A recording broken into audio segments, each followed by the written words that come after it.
Good morning my dear students. ये हमारा admission topic almost ending पर है और आज मैं लास्ट टॉपिक आपको एक्सप्लेन कर रहा हूँ, कैपिटल एडजस्टमेंट। हालांकि कैपिटल एडजस्टमेंट 4 to 5 टाइप्स के होते हैं, लेकिन वो CBSE लेवल की बात होगी। अगर हम MP बोर्ड की बात करें तो एक ही टाइप का कैपिटल एडजस्टमेंट है जो नॉर्मली पूछा जाता है।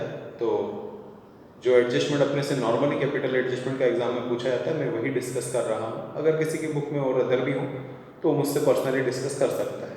फिलहाल हम वही बात करेंगे जो हमारे एग्जामिनेशन से बिलोंग करती हो। बाकी की बातें एक्स्ट्रा नॉलेज अलग बात है, अगर लास्ट में टाइम बचा तो एक्स्ट्रा नॉलेज डिस्कस कर लेंगे। अभी आपने पास टाइम कम है क्योंकि बहुत सारा टाइम निकल चुका है, तो जो इंपॉर्टेंट बातें हैं उस पर डिस्कस करें। चलिए देखिए क्वेश्चन में क्या है। ये याद रखिए, कैपिटल एडजस्टमेंट का जो क्वेश्चन है उसमें 90% बातें तो नॉर्मल क्वेश्चन की तरह ही होती है। तो पहले देखते हैं क्या है question. A and B are partners in 3:2। हमें A और B का रेशो दिया है, वो हम लिख दे रहे हैं। A और B का रेशो है 3:2। उनकी balance sheet normal balance sheet है, उसमें कुछ स्पेशल नहीं है। आपको कैपिटल दिख रहा है, क्रेडिटर से, बाकी कुछ एसेट्स है। दे एडमिटेड C, उन्होंने C को न्यू पार्टनर बनाया फॉर 1/5 शेयर।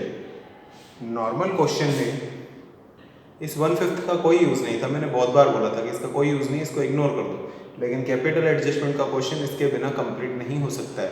तो अब ये पॉइंट हमारे लिए बहुत काम की हो जाती है कि C का शेयर जो है वो 1/5 है, वो भी अपन रिकॉर्ड कर ले रहे हैं। ही ब्रिंग्स PFG 2000, ये 2000 रुपये प्रीमियम फॉर गुडविल लेकर आ रहा है, जो आपको लिखना आनी चाहिए। एंड सफिशिएंट कैपिटल, हिंदी में इसको यथेष्ट पूंजी बोलते हैं। इसका मतलब ये हुआ कि जितने भी क्वेश्चंस आपने देखे, सभी क्वेश्चंस में जो न्यू पार्टनर आता था वो PFG भी लेकर आता है और कैपिटल भी लेकर आता है। हर क्वेश्चन में हम लोगों ने ये बात देखी थी। कैपिटल एडजस्टमेंट का ये एक टाइप का कैपिटल एडजस्टमेंट है।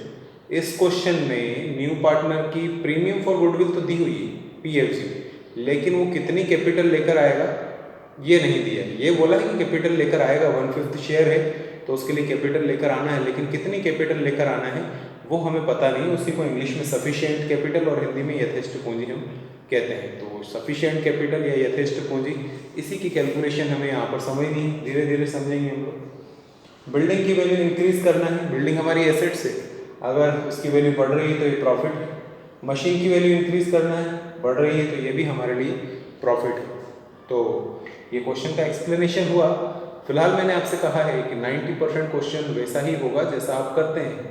तो नेक्स्ट लेक्चर में मिलते हैं, तब तक आप लोग इन 2 पॉइंट्स को बेस लेकर रिवैल्यूएशन अकाउंट तैयार करिए कि एटलीस्ट आपको रिवैल्यूएशन तो बनाना आना चाहिए। फिर कैपिटल अकाउंट में मैं कैपिटल एडजस्टमेंट आपको समझाता हूँ। चलिए प्रैक्टिस चालू करिए आप।